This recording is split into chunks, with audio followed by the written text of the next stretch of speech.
Very good day to everyone. Thank you very much for spending your Wednesday afternoon with us today. My name is Moritz Mueller, and I'll be going to lead you through this exciting panel session coming up. So we have seen already quite a few interesting, more sciencey talks this morning about the establishment of the Malaysian Microplastics Network and some of the initial results. But I want to move on to a little bit different topics away from the more sciencey efforts and start to address a slightly different question. And in particular, I have this fantastic panel with me today, and we want to discuss how can monitoring feed into advocacy and education. So to answer this admittedly quite large and rather broad question, I have assembled a panel of experts. And yeah, we have colleagues from the academia with us, we have colleagues from NGOs, community groups, and if you're in the audience, if you have questions to our panel, please be patient. We are going to take questions at the end of this session. So please type your questions into the chat or into the QA session, QA button. And then after the discussion, we will address your questions. So I think in the coming half an hour to 3/4 of an hour, we will try and address these two main areas. So one is the collaboration between academia and NGOs. And the second one is on the approaches and the needs that people and communities or societies need to influence policymakers and decision makers. But before we dive into our discussion, let me very briefly introduce our esteemed panelists. We have two colleagues from University Malaysia Sarawak with us today. We have Dr. Aazani Mujahid and Dr. Jacey-Lynn Minoi. Jacey-Lynn Minoi works for the Gamification Lab as the director of the Gamification Center, and a gamification lab which is specifically designed to encourage co-creation and promote playful learning experiences. Dr. Aazani is from the IBEC, Institute for Biodiversity and Environmental Conservation, and a specialist in water. We further have Alcila Abby from the Kuching Beach Cleaners. She is the founder and CEO of Kuching Beach Cleaners, and she goes regularly to Sarawakian beaches and helps us remove plastic waste. And then we have our last and biggest team, basically the WWF. We have Poh Leem too from WWF Malaysia. So if you want to find out more about our panelists, we provide extra information in the link, and just click on the link in the chat and you will find out more about our experts. All right. Welcome everybody, and thank you for joining us today. And considering that you all come from quite different fields, I would like to start off with a sort of leveling question and basically just ask, why do you care about microplastics? Where do microplastics sit or fit into your work? And welcome anyone taking the question. Hi, thanks, Moritz. I'd like to just quickly start with, yeah, it's quite a little buzzword now to talk about plastic and microplastic. And in fact, it's been quite a great buzzword to onboard a lot of members of the public who, even though they may not feel any connection to nature or wanting to protect nature, when it comes to using words like the effect of microplastic to wildlife or microplastic to drinking water or to the environment, it seems to get a lot of the members of public interested. So it becomes a way of actually getting people to start a conversation with you. And I think that's actually quite important. So using something like microplastic or plastic waste as an initial way of starting conversation, as well as then moving on from that, talking about, you know, how that impacts biodiversity or how that can lead to changes in the environment and how that might affect other ecosystem based management, for example. You know, it's a way of just getting people to start conversation with you without them feeling like it's too large, it's too science, or it's too far from them to get engaged with or get involved with. And I think for me, then having these kind of conversations, especially with the local community, is just a way in. It just opens a door for conversation. Yeah, I think it is really, plastic pollution is really reaching the alarming level. Like it's causing very, very serious consequences to marine life as well as the well-being of the societies along the coastline. So one of the real fact that really caused me like really putting attention to the plastic pollution issue will be based on one of the studies by the experts that saying that the plastic waste will increase 4 times between 2010 to 2050 by weight to the oceans. And the ocean might contain more plastic than fish, which is very surprisingly and very cause us to be aware of this.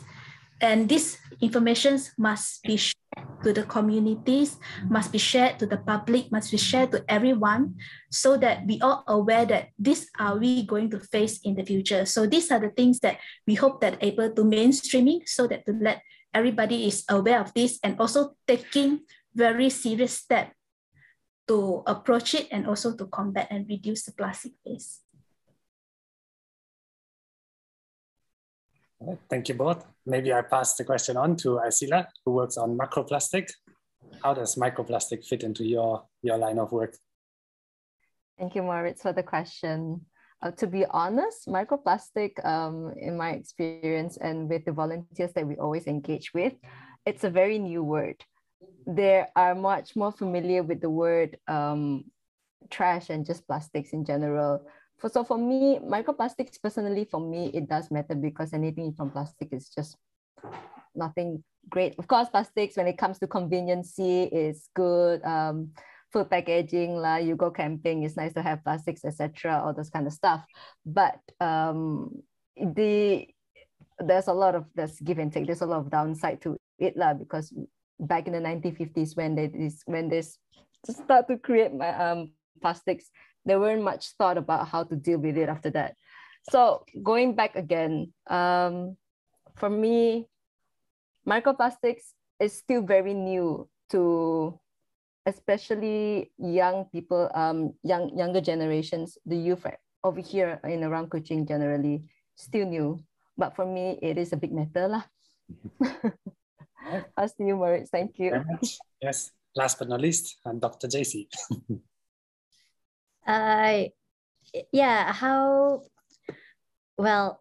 Plastic, I use plastics. I can say I'm one of the contributors to plastic waste.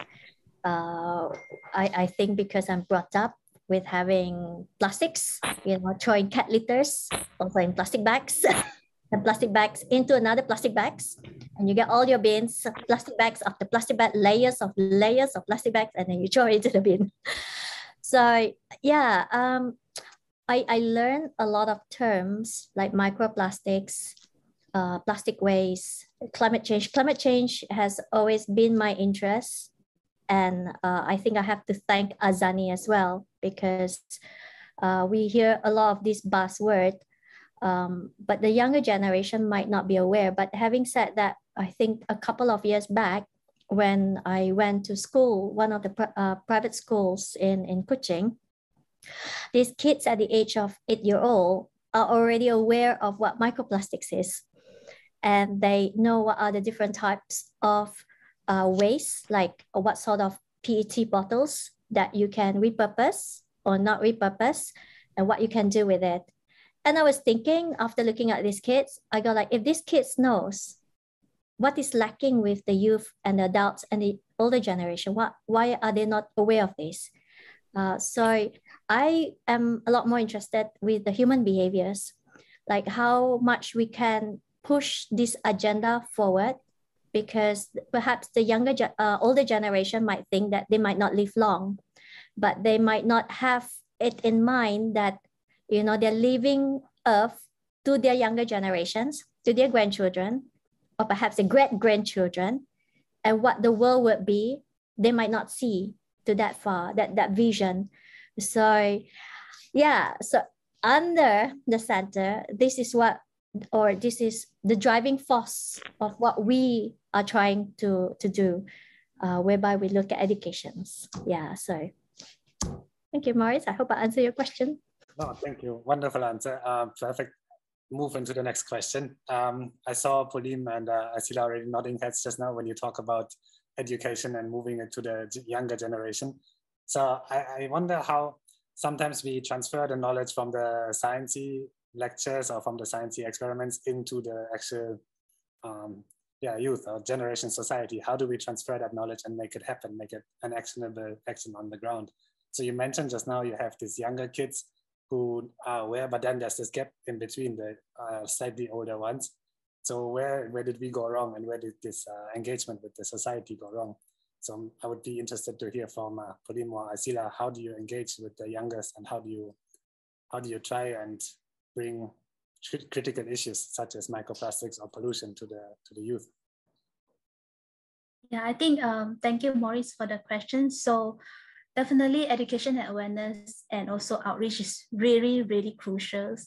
But when we talk about the community that we work with, they are very, very remote communities that doesn't really aware that impact of the plastic itself. Not to talk about microplastic, not even the impact of plastic is not so aware of. And then in order to actually get them to be involved, one of it will be definitely participating plastic monitoring, so that they are aware that what kind of the plastic that have been always be used by them, and also identify how many quantity and also how many source of this plastic have used by them, and crucial for them to understand the plastic leakage points. So when Moritz come to kind of approach us that we start to have the microplastic project, it's really, really exciting that we are able to kind of like find a way to show to the community the impact and the hazard of the plastic might cause to them. Because if we are able to highlight the impact of this microplastic, how does it enter our human body, to showcase what are the channels that the plastic that they throw and they should be care of, and how are they going to come back to us, and what are the potential consequences. So these are the things that really, really kind of like can strike them and also can cause behavior changing. Because if we are talking about the community that we work with very, very remotely, so they might be throwing rubbish daily out of their window, just throwing outside. And then they might live in a condition of full of plastic just outside of their yard. So in order to tell them, okay, please do not litter the plastic to the sea, please do not, please keep the plastic away, and then try to reduce and reuse.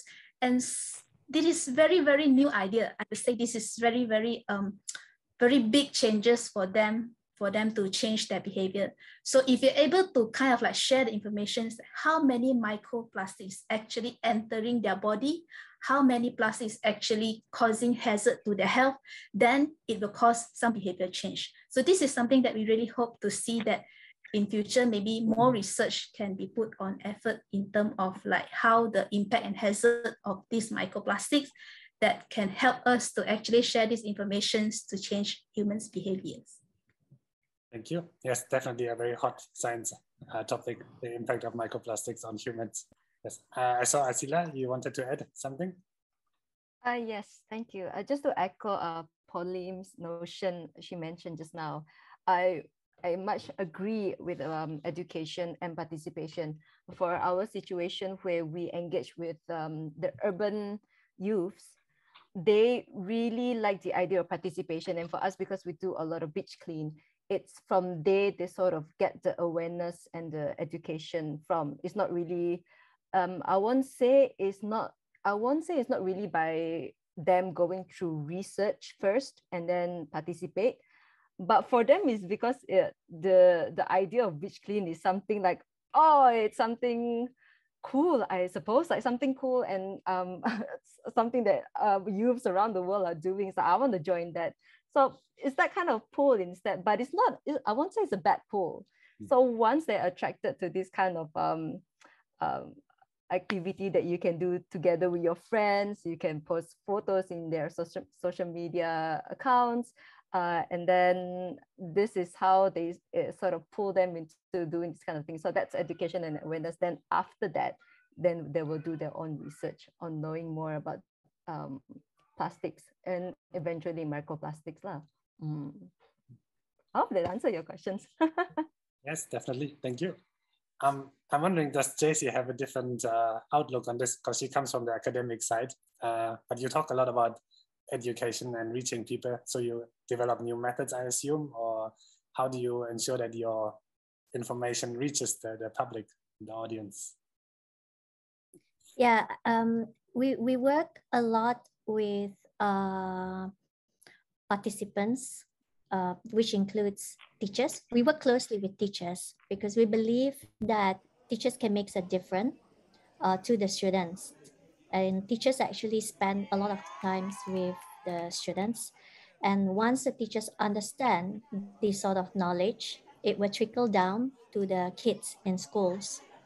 Another approach that we've taken, of course, we've worked together with NGO, and our part or the role that we play in terms of education is that we work together with, I think, let's give an example with WWF in co-creating awareness games. Because approach the usual methodologies that when we all go on the ground would be surveys, workshop, a lot of talking, webinars, and so on. So how do you get the participants involved? How do you get the community involved? So there is one approach that we're using is called design thinking. The game element comes in along the way. So we believe in empathy. We believe in understanding the community. That is our role as an outsider to the community. But we also want the community to understand their role to the environment, how they empathize to nature, to the fisheries, because many times they don't wear that same hat. I hope you understand. So basically, they think I have to be a fisherman. I have rubbish, I'll throw it to the sea. But they don't look at it as in terms of, what if I'm a fish and I have no food? What would happen? Yeah, so that sort of reverse role whereby empathy comes in. And then the next step would be the ideate and design is getting them to think of solutions, getting them to understand problems that they are actually facing without them realizing it, and then come up with solutions and then create prototypes. So the game would be, for example, creating awareness of plastic pollutions to children. How can parents or how can fishermen or how can their community leaders pass down this knowledge, or even teachers, how can they embed education, the content in their curriculum, as well as the content from the community, pass it down to the kids without having to lecture, but having the kids to play. So example, playing game. Because we believe that changing behaviors through play is possible. They will reach to a certain sort of mastery level whereby one could, it's like a switch. I call it like a switch. Once you have gone through the process, then you go like, I could do this. I could do that. I could mix and match this method to produce a social innovation that is sustainable. Yeah. So I think that is how we come in, that we don't work alone in the lab. We have to work together with different organizations, because we also do not know what Kuching Beach Cleaners are doing, or Swinburne is doing, UMT is doing, WWF is doing, but having that sort of discussions together could actually make each and every one of us understand the role and how can we move further. Yeah, maybe I add on a little bit to what JC mentioned about using the playful elements. Yeah, I think as well with Alcila, where a lot of your supporters, same as in WWF as well, there's a big revival, especially after what's happening at COP, with a lot of young voices coming in, and youngsters like Greta Thunberg making quite an impact for the youth scene, that a lot of the movement is coming from the youth. And if they look at conferences, actually there's a lot of youth groups that are all under, I would say under 35, who are leading a lot of the change, and they move a lot faster. They don't have the same social structure in a way, like they don't follow the same rules as the previous generation of, like you can't you have to be careful of what you talk to your elders and all this, so they hold very different values now.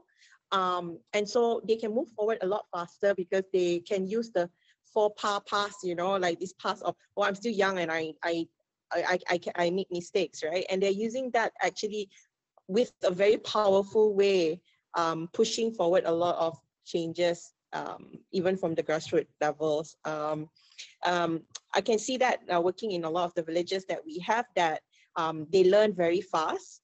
And when given the opportunity for learning about advocacy, a lot of them would spearhead and willingly become champions for working with the youth is a really good connection, because really, like JC and Poh Leem and Alcila would have probably mentioned, that really we are leaving the world behind for them. So it's good that they understand these matters, and those matters are actually close to their hearts, which is very important, because it's something that they really believe in and they're passionate about, and that would really drive forward most of the change that we need to see for actions that will lead to the government listening to them as well. Thank you for this addition. So if I just quickly summarize from what I understand so far, the main key driver for interaction with or engagement with society or youth is to do something fun, creative, maybe something related to your personal health. So the children and the mothers and the parents take care or take note of the issue. And then also to try and get involved hands-on and trying to get people actually onto the ground. So, yes. Sorry to interrupt, but just wanted to add in one more. Part of it is also leading by example. So when, especially from our experience, you know, when all of our volunteers actually see us practicing that we are what we preach. So it sort of gave that kind of encouragement and some pressure, I think, on their side. Hopefully it's not pressure, hopefully it's encouragement. And then, but it's from there also where participation and also awareness, practices awareness come to play. So I would say leading by example is another educational factor. It is quite pressurizing lah. Like we have to really, you know, see what we do and make sure it's what we preach. Back to you, Moritz. Thank you. Thank you very much. It's an interesting addition. Can I just maybe switch the topic a little bit and move to a different direction?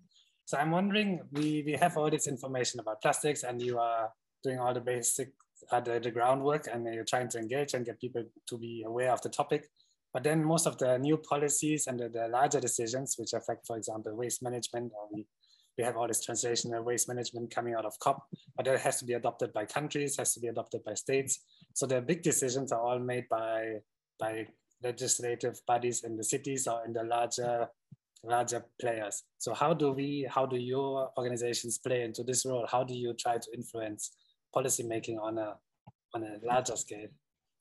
Does WWF, you are very widely, you have a very big network. How do you work directly with policymakers, or how do you influence policymakers in your work? So definitely at present, that global as well as national policies, their legal frameworks are very, very fragmented in a way that it does not provide any adequate measures to comprehensively addressing the issue of plastic pollutions. So in terms of WWF, we do have an action plans to advocate for a new global legal framework to address these plastic pollutions, where we want to gather more support in terms of their businesses and also the private industry to get insight by advocating the implementations of extended producer responsibilities in Malaysia. We do have reports come out. If you would like us to share, we can share that report to you as well, where we want to urge and also support businesses to take a greater responsibility to reduce and improve packaging design and manage the end-of-life products and packaging. So this is one kind of like more to top down or from the source itself. And at the other point, where from the bottom up, we want to address the local plastic waste leakage points at the at the city or at the selected community level by working with the local councils and other stakeholders to halt the plastic leakages. So this will need a lot of help from the academic partners and also the research partner to help us in addressing this problem, because we don't really know where is the location, where is the leakage point, what are the source and what are the quantities. So maybe I would like Moritz and also Aazani to answer this for us as well. Thank you. Thank you. I think I will pass this on to Aazani. Yeah, thanks. Yeah, you bring out a very good point of having to work with the local councils, because in the end, a lot of the power lies with them on the ground on what changes as well. In terms of academia, I think there's a lot of research coming out of the universities, but they're also not in a language that is easily translated for the use of legislation or legislators to use. So they do actually need some guidance. And I think that's where it breaks down in terms of the communication link, science communication link between academics to the, to legislation, for it to be a policy, or for it to even be a white paper, or, even notes for consideration. So that's always quite a hard part. And I think that the way it works is there's also no platform for that kind of conversation to happen.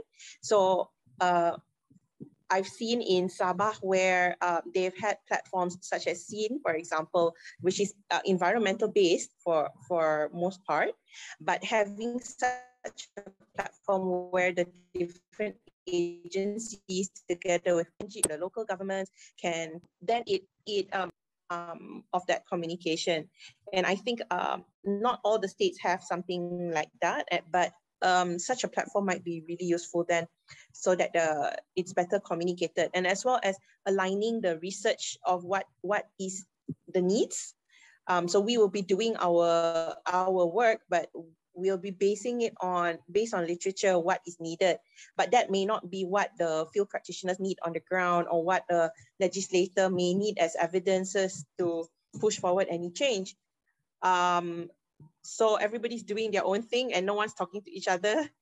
I think this is the same for a lot of environmental issues as well in Malaysia. There needs to be more platform that conversations can happen. So that's just my point of view. I believe JC Center in the Gamification Center also works with schools to try to reduce some of these awareness gaps, right? Because our school system talks about waste, but it's not, for example, they teach 3R, but now people are talking about 5R and 7R. So it's changing very fast, but the school system's education is not. So I think at the Gamification Center, they're working with informal kind of material as well. Right, JC? Yeah, that's right. At the center, thank you, Aazani. She's also part of the team at the center. So at the center, we have researchers from the science, water, marine science. We have also engineers, computer science, and so on. So I think Moritz brought up a good sort of questions. How can we influence? There are many ways. We can look at the multi-directional. So at the center, we have a top-down approach, whereby, because we focus more on education, so we work with the JPNS. I have to translate this for our other audience. Jabatan Pendidikan Negeri Sarawak is the education departments for the Sarawak state, whereby we work together with these so-called their policy makers, which will trickle down to the teachers, and then the teachers will bring it down to the students. So this is one approach that we go about. We have Aazani in the team. We have the engineering team in the team. They are the expert content, expert researchers, and even among the team, we are also learning. We're like molecules, so we brush and nudge one another and influence one another, the importance of what they believe in, which is not wrong, because it's knowledge. Then we do the same also with the teachers. So we have the STEM bucket content that actually links to the SDG to get them to see the bigger picture as how can they innovate towards sustainability, from very basic content to perhaps reflection to see the future. So that's more of the top-down approach. We also have the same approach that we mentioned, how the researchers work together with researchers, how the NGO, we work together with NGO. We don't want anyone to be missed out. And then we also have the bottom-up approach, whereby we go down on the ground, like what WWF is doing, Kuching beach cleaners are doing, go on the ground, you get the community, you get the youth, and you pass down the knowledge. So what we're doing, we don't duplicate what other NGOs or other organizations are doing because they're excellent in doing what they're doing. So what we look at is more of the gap, and how we identify the gap is from the community needs analysis. So for example, one approach that we've taken is we know women plays a role, and you can, I think Moritz can see, with majority are women. So women empowerment, we believe women can make a difference. And I want to take the words from Hans Rosling. He was the late Hans Rosling. I do not know if you have heard of him. He was a public health professor in Sweden, and he came out with Gapminder with his family. And he believed that educating women will make a difference in the next 2 generations. And at that time, when he was talking about this, it was before the World War II, whereby women were forced to be educated. And then you see it trickles down, and the number of child mortality has gone down drastically, and literacy has gone up drastically as well. That is in Sweden. So again, women plays an important role. Women empowerment has to be there. So we go on the ground. We don't focus on the men. We focus more on the women, and getting the women to pass down this knowledge to their children, to their community, and the women around them, supporting them and giving them the awareness. So these are the few approach that the center and the research that we are doing. We are going all around, but again, the root of it is still education. Yeah, thank you. Thank you for taking away my last question. Actually, I'm curious to find out more about the gender balance, imbalance in this case, really. Do you need to take very different approaches if you deal with women or men in your work? Maybe it's a question for Alcila and Poh Leem. When you do your on-the-ground work, do you treat them differently? Do you have different topics you talk about? Or do you approach the issue of plastic the same? I would say the man and the woman use plastic equally the same.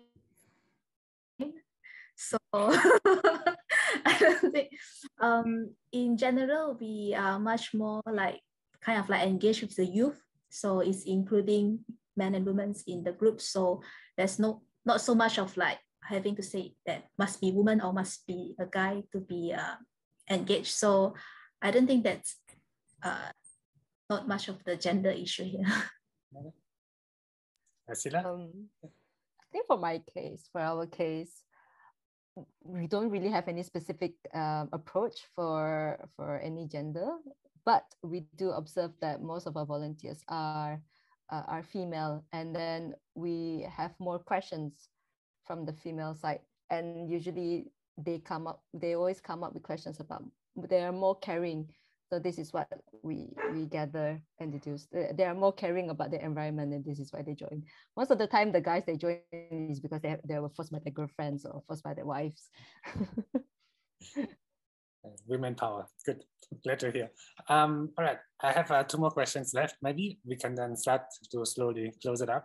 I think what comes out is that research and public partnerships like academia, NGOs, or community centers are the key to actually translate knowledge into action. But how do we how do we increase the efficiency, or how do we increase this kind of partnerships? Aazani already mentioned the platforms in Sabah. Are there other ways that you can think of? Because it's quite rare for these partnerships to work, actually. How would we increase and have more of these partnerships?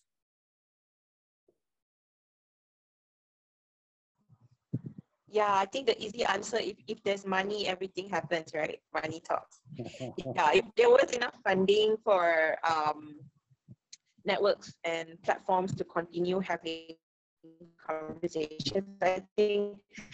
So like with MindNet, the funding is actually to build the network, but it's not to sustain the network forever, of course. So that part's members itself. So I think that's something as well to strategize in terms of their, long-term actions. How does MindNet see this going forward? Yeah, Poh Leem mentioned as well that in their communities, men and women, the way they interact with plastic or use plastic is the same. But Alcila mentions and cheers are women. So for us, I think in UNIMAS, when we have projects on the ground, also with students, a lot of the active participation, I would say, comes from the girls. Not that the guys don't. It's just that they prioritize the thinking about how this would impact their families and their health, whereas the men or the boys, at least in our classrooms, they don't seem to have the same long-term worry as the girls do. But I'm not sure if that might be a cultural difference, because responsibilities for family and health tend to be borne by women and not the men in the family traditionally. Yeah, I think, but with the youth, it's changing as well, because you can see that men take health very important and family health as well, more as something that's very important. Whereas in the previous generation, that's something for the women to worry about. So that might be a cultural thing, but that's also changing already now. For me, I would like to emphasize on the mainstreaming the knowledge on the impact of the plastic pollutions. This is very important for us to gather more support and also more activists, so that we are able to raise a real fact that plastic is not really a just environmental problem. It's a problem that's causing by every one of us. So if we are just putting it as an environmental problem, so only environmentalists have to work on it, it is a very, very wrong concept. So we have to mainstreaming the knowledge of everyone who use the plastic have the responsibility to take care of what is their waste. So this is the first step. So that we are able to gather more support, we are able to get more activists, and we are able to raise concerns to work together with the local councils to start up a local action plan to stop the leakages. So I would like to share, like, if we want to have this platform together, definitely from the bottom up, from the public awareness and also understanding, it have to be raised like very fast, so that everybody is aware that this problem is causing a very, very serious consequences to us, to our health. So I think that is the way that I think of. You have said everything. I think all the panelists have said all the great points, because when I think about policy making to plastic waste, all of you are expert. But there's one thing that I may want to add, and what we do as well is not too much of plastic waste and climate change, but we work on the ground with community a lot. And we actually try to build local champions within the community. And we find that when a community has a local champion, it makes a difference. So you would be the main, or that person would be the main contact with the researcher. And any knowledge that passed down, the local champion who is passionate, who has that same value and that same drive, can drive it with the community, because they speak the same language. they have the same culture, they have the same belief, and it's a lot easier sort of task. That's what we notice when we work in building telecenters, in bringing in educations and a lot of this work. And it seems that the public health, even the medical team, they also have a local champion whereby they train one person in the community to be like their nurse and doctors when there are no flying doctors that comes in. So at least they know how to perform basic help or aid or things like that. So yeah, that's the one addition that I could think of, because the rest has been laid out perfectly by all the other panelists. Thank you. What comes out from the discussion, I feel, is that it's good for academia and NGOs and communities to work together. And we are making monitoring efforts. We have science efforts that are needed by WWF, for example, to go and talk to the communities. Then beach cleaners are helping us from the other way around. So we all work for the same topic, but somehow our information does not really reach beach cleaners. Without anything, beach cleaners information does not reach us. None of our information goes to the politicians who actually make the bigger decisions. So how do we, if you could change one thing about how this whole system works, or how information flows, basically, what would you change? What would you suggest? Or maybe you start, Alcila. Yeah, you start lah. Since you're actually a champion there, you're a community champion. So yeah, your point of view is probably the most relevant.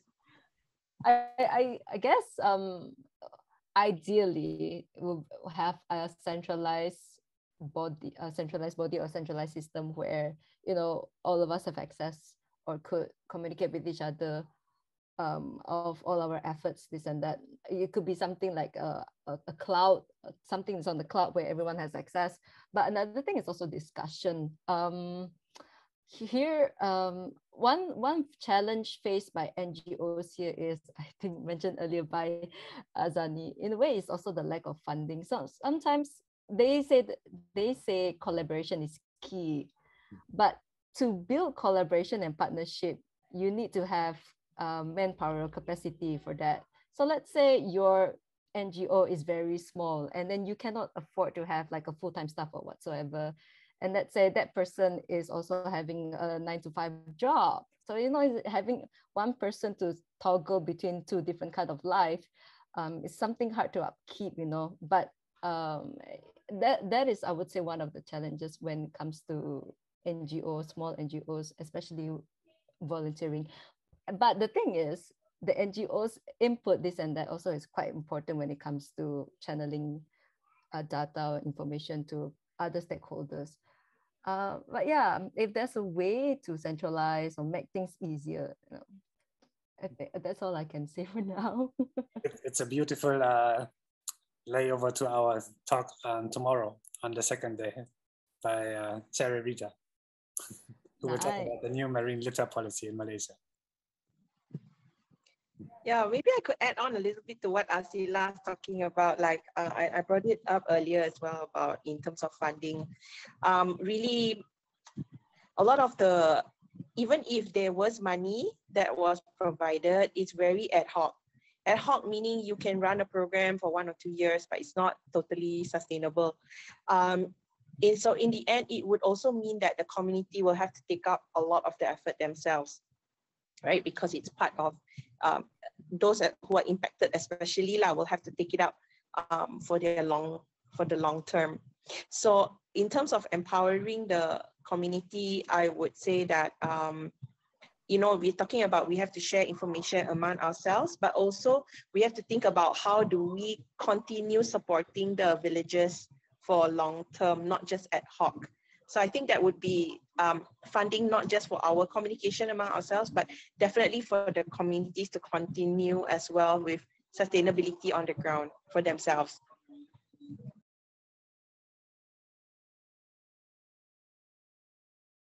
Thank you. Any final words from Poh Leem or Jacey? I just want to echo Aazani because she used the word share information. I think in Malaysia, we have a lot of hidden information. or information not being passed down. Why? Because it's hidden under the carpet or things like that. So I think if I could remove, try to, we should move into transparency. And when we know the truth, then we realize climate change is bigger than COVID. Things like this. So yeah, I think this would be a bigger, I do not know, maybe a bigger sort of knowledge awareness. Yeah. Thank you. Thank you. I think for me, there is definitely no job is too small or too minor when it's come to protecting the environment, because we all know that promoting sustainability is our collective responsibility. Where one of the things that I really hope that it can be suddenly tweaked or suddenly changed will be definitely focused on the good governance. If we have really serious on our Malaysia roadmap towards the zero single-use plastics, 2018 to 2030, if you're really, really serious about it, then we could cause much more impact. Like if we are able to have a platform together with a good governance structures in place, we can achieve more and we can have a really zero single-use plastic in future. So that's one thing that I can really hoping out of the sky that something would happen, that would be the good governance. Fantastic. Thank you very much. I think we call it a day now. And I thank you once again for joining me today in this fantastic session. And I'm sure we have plenty of questions coming up in the next Q&A. Thank you very much.